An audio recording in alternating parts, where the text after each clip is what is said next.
Caitlin Clark is box office. Caitlin is the face right now, and that's also good. Like, she's selling out gyms. Caitlin Clark is a megastar. TV ratings have spiked 153% from last season, and that's before the playoffs, which began last week. Caitlin Clark is a box office draw, while the rest of the WNBA, it is nothing but a polished turd. But the attention she brought to the sport, hopefully going to have a residual effect for years to come. They have done everything they can to diminish the impact of Caitlin Clark. The WNBA's marketing strategy, or lack thereof, is leaving fans and analysts scratching their heads. It's astonishing that the league hasn't produced a single commercial featuring Caitlin Clark, the undeniable face of women's basketball. This is a tweet from the WNBA's official X account. What the fuck are they doing? Why do they do these things? Because if they would have put Caitlin Clark's picture on there, we wouldn't be talking about this. Instead, they've opted to spotlight Kelsey Mitchell in promotional graphics, completely sidelining the player who has captured the attention of audiences everywhere. Caitlin Clark has been the best thing, the most dominant thing to happen to the WNBA ever. Remember, there's been good players come out of college, but nobody really cared. We'd seen it. Nobody really cared. It's as if they've stumbled upon a golden opportunity with Clark, but decided to keep it locked away. Critics have gone so far as to say that without Caitlin Clark, the WNBA is nothing but a polished turd. The quality of play in the WNBA, it's just not good. Maybe if they had 10 Caitlin Clarks spread throughout the league, maybe it would be watchable then. That's not just harsh, it's a wake-up call. The league has enjoyed a surge in popularity thanks to Clark's stardom, but they seem to have neglected the vital task of building a safety net. They tried to convince us that people are tuning in to see Caitlin Clark, but they are falling in love with these elite athletes. What does this mean for the future of women's basketball? We're not just looking at a rough season. This could be a pivotal moment for the entire league. With viewership declining and attendance numbers struggling, it's time to dive into what's at stake and explore the solutions that could change the game forever. Caitlin Clark is the only player in the history of the WNBA. She dominates. She dominates the ball, dominates the other team's thought, dominates her own team's thought, dominates the crowd, dominates the entire area of the arena. The WNBA has been riding the wave of Caitlin Clark's star power, yet the league has failed to fully leverage this opportunity. I know it has been a record-breaking season. I know the mainstream media wants us to believe that the WNBA is surging in popularity. By not featuring Clark in marketing campaigns, they are missing a critical chance to elevate the league as a whole. Clark has the potential to be more than just a player. She could be a brand ambassador, drawing in fans and creating buzz around the WNBA. Most points by a point guard in a season in WNBA history. Most double-doubles by a rookie guard in WNBA history. Most points by a rookie in WNBA history. Most assists by a rookie in the history of the WNBA. First WNBA rookie to record 2 triple-doubles. First triple-double by a rookie in WNBA history. First triple-double in Fever history. The first player to be named WNBA Player of the Month and Rookie of the Month in the same month. First player in WNBA history with 20 or more points, 15 or more assists, and 5 or more rebounds in a game. She won Rookie of the Month 4 times. Eastern Conference Player of the Week 3 times, single season rookie record for assists, single season rookie record for 3-pointers, single game record for assists 19, franchise record for most double-doubles, 3-pointers, career 10 or more assists in a game, franchise record for most career 10 or more assists in a game. Fastest WNBA player to reach 100 3-pointers, she did it in 34 games, most assists by a rookie in a WNBA All-Star game for which she received the most fan votes ever, 700,000 of those. Fastest player to reach 350 points and 150 assists to start a season regardless of years in the league. People will say, pay more attention to the other folks. Like, she couldn't do it herself. You know, LeBron has teammates, Jordan had teammates. I understand. Instead of utilizing her influence to uplift other players and craft compelling storylines, the league has put all its chips on one player. This narrow focus is risky, especially when Clark's absence leaves a significant void.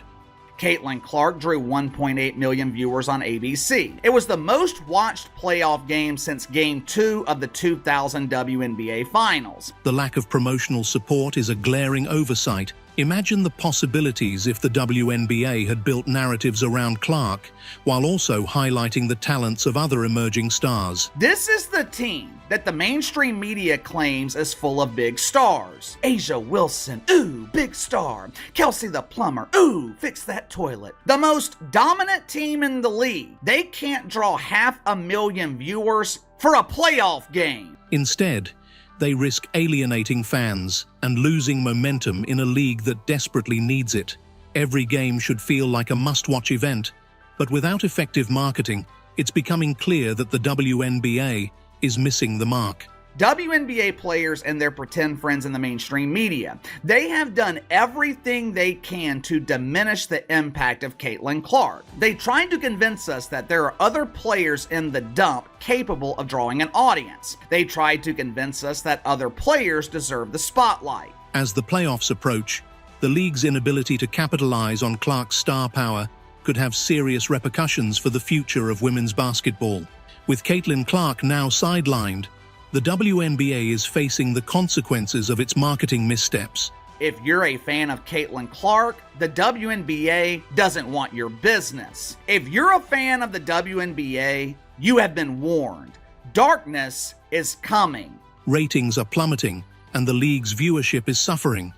This isn't just a temporary dip, it's a significant threat to the league's sustainability. Ratings for Game 1 have got to be disappointing for Kat Engelbert and the WNBA front office. There were regular season games this season where Caitlin Clark drew more than 1.8 million viewers. Analysts have made harsh comparisons, suggesting that without Clark, the WNBA resembles a polished turd. Such stark criticism underscores the urgent need for the league to diversify its promotional efforts and not solely rely on one player. Owner of the Atlanta Dreamers said, "This is our league." All those people who have been saying, "This is our league," they can't sell out playoff games. Attendance numbers are also a cause for concern. You know, for whatever reason, they decide to get themselves involved, whether it is actually malintent or maybe they just want to get themselves in the headline. A lot of players got the spotlight this season because of Caitlin Clark. Not to mention just overall, Caitlin Clark brought millions, literally, more eyeballs to the league this season. The lack of sellouts in playoff games, including the failure to fill the 9,000-seat Mohegan Sun Arena for Kelsey Rue's debut, highlights the disinterest among fans. They couldn't even sell out the 9,000-seat Mohegan Sun Arena in Connecticut for the playoff debut of Katie Rue. In a league where every seat counts, the empty arenas signal a disconnect between the league and its audience. Her first playoff game, drawing 1.84 million viewers. Ridiculous numbers. As viewership continues to decline, it raises questions about the future viability of the WNBA.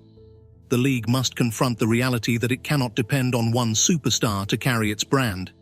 It needs a broader strategy to engage and retain fans.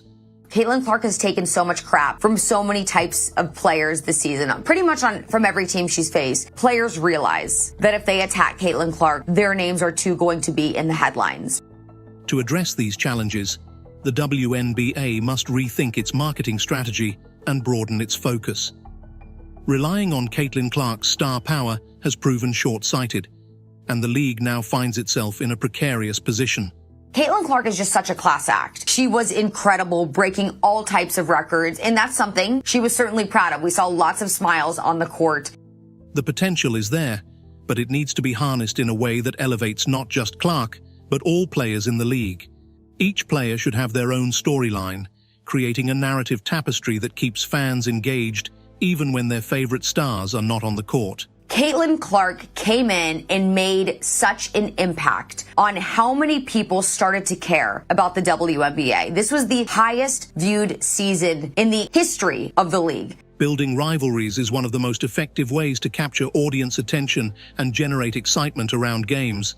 We saw dirty play after dirty play on Caitlin Clark, and still, she just handled every single situation with the highest levels of dignity. Imagine a league where every matchup feels significant, where fans are not just coming to see one player, but to witness the unfolding drama between teams and individual players.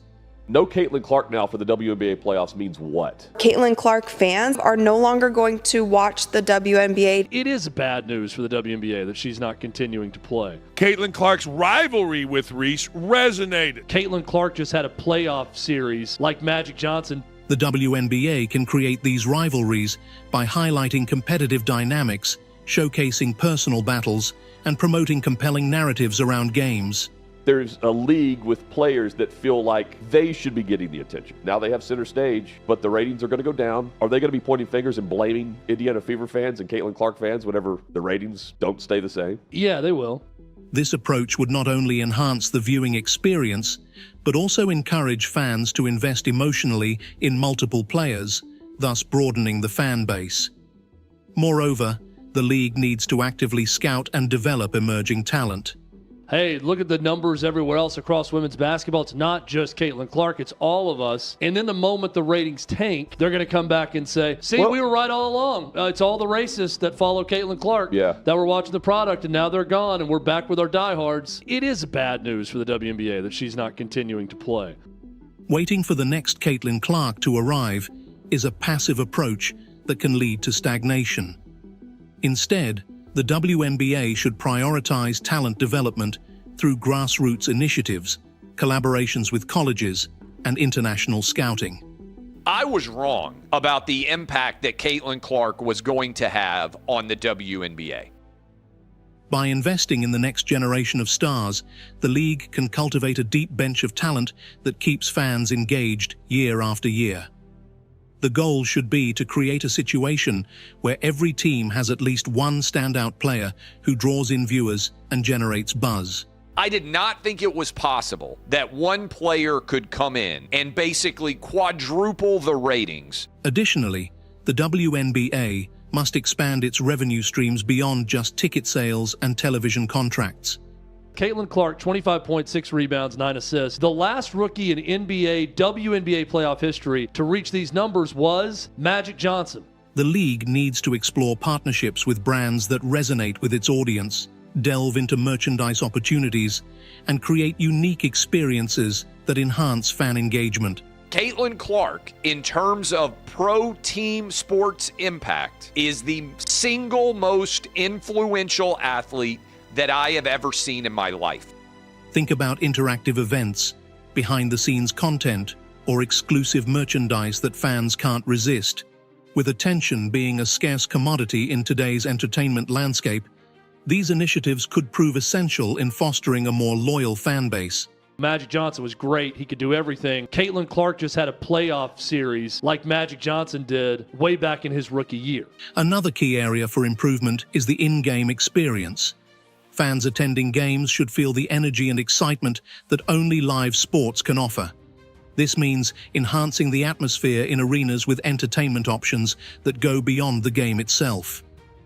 Her game resonates with people in basketball and across the country because she's got that edge. She plays with a flair, but she's got that edge. The hands go up. Think live music, fan engagement activities, and promotional events that make attending a WNBA game a must-do experience. By making every game feel like an event, the league can entice more fans to fill the stands and elevate the overall experience. Finally, the WNBA must recognize the importance of storytelling in sports. I still don't understand how she was left off the roster for the Olympics. I mean, that is just nuts. Yep. Fans want to connect with players on a personal level. The league needs to invest in producing content that showcases players' journeys, challenges, and triumphs. This could be in the form of documentaries, social media campaigns, or partnerships with content creators who can bring these stories to life. Caitlin is an amazing generational talent, and she's going to do amazing things. By humanizing the athletes and presenting them as relatable figures, the league can create deeper connections with fans, ensuring that they return season after season. You're the number one pick. People are going to go after you because they see greatness in you. In conclusion, the WNBA's current predicament is not insurmountable. By embracing a comprehensive strategy that emphasizes player development, marketing diversification, and enhanced fan engagement, the league can turn its fortunes around. It's about creating an environment where multiple stars can shine, rivalries can thrive, and fans feel a genuine connection to the sport. The time for a proactive approach is now, and the potential to reshape the future of women's basketball is within reach. Caitlin is the face right now, and that's also good. Like, she's selling out gyms, of course. Like, why would you hate against that? As we reflect on the current state of the WNBA, it's clear that the league stands at a crossroads. The absence of Caitlin Clark in the playoffs has raised significant questions about its marketing strategies and overall direction. However, this moment of crisis can also be viewed as an opportunity for growth and reinvention. The potential for the WNBA to not only survive but thrive is entirely within reach, provided that bold steps are taken to adapt and innovate. What the WNBA is measuring one type of greatness against the other greatness. Am I saying it's right that she's being pushed in the back? No, that's foul. That has no space in the sport, and we all know that. The future of women's basketball hinges on the league's ability to evolve. It's not enough to rely solely on one superstar, regardless of how talented or popular they may be. The WNBA must cultivate a culture where every player is celebrated, every game is anticipated, and every fan feels a deep connection to the sport. By diversifying the narratives around its athletes and fostering a richer fan experience, the league can enhance its appeal and keep fans engaged year-round. Moreover, as the WNBA looks to grow its audience, it must also remain committed to the values of inclusivity and representation. The league has the chance to lead the way in promoting women's sports, showcasing the incredible talent and resilience of its players. By embracing diversity, not only in its marketing but also in its storytelling, the WNBA can resonate with a broader audience, inviting new fans to join in the excitement of women's basketball. This revitalization will require a concerted effort from all stakeholders, from league executives and teams to players and fans. The vision should be clear: create a league that feels alive, dynamic, and full of potential. Every game should be an event worth attending. Every player should be a source of inspiration, and every fan should feel that their support is valued and impactful.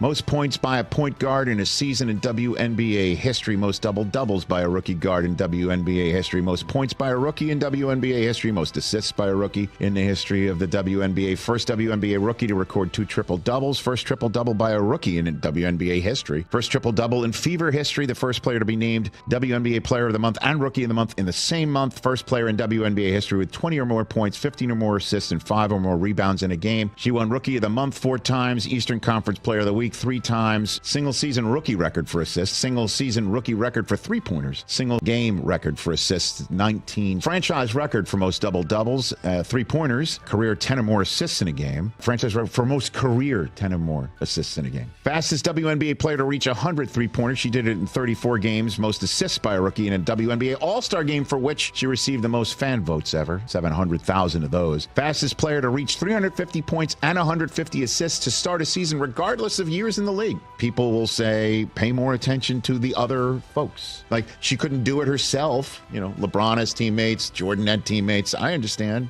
As we move forward, it's essential to maintain a dialogue about the future of the WNBA. Fans should feel empowered to share their thoughts, and their voices should be heard in the decision-making process. The league must engage with its community, seeking feedback and suggestions on how to enhance the fan experience. After all, a thriving league is built on the foundation of passionate supporters who feel invested in its success. Caitlin Clark is becoming the best player in the entire WNBA, not because she's white, because she's that good. She's having Larry Bird impact. She's been the driving force of the hottest team in the entire league, despite her record turnovers. Why? Because she's that good. She's legit good. She's colorblind good. She's guilt-free good. She's apolitically good. In conclusion, the WNBA is at a pivotal moment. The challenges it faces are significant, but they are not insurmountable. With a bold vision, innovative marketing, and a commitment to player development, the league can create a sustainable and exciting future for women's basketball. As we look ahead, let's remain hopeful and dedicated to the journey of elevating women's sports. The time is now for the WNBA to rise, not just to meet expectations, but to exceed them, and in doing so, inspire a new generation of fans and players alike. So, what do you think? Can the WNBA make the necessary changes to ensure a brighter future? Will it thrive without relying on just one superstar? We want to hear your thoughts in the comments. Share your game plan for saving the WNBA, and let's work together to build a league that celebrates the incredible talent and spirit of women's basketball. Thank you for watching, and stay tuned for more discussions on the future of the WNBA.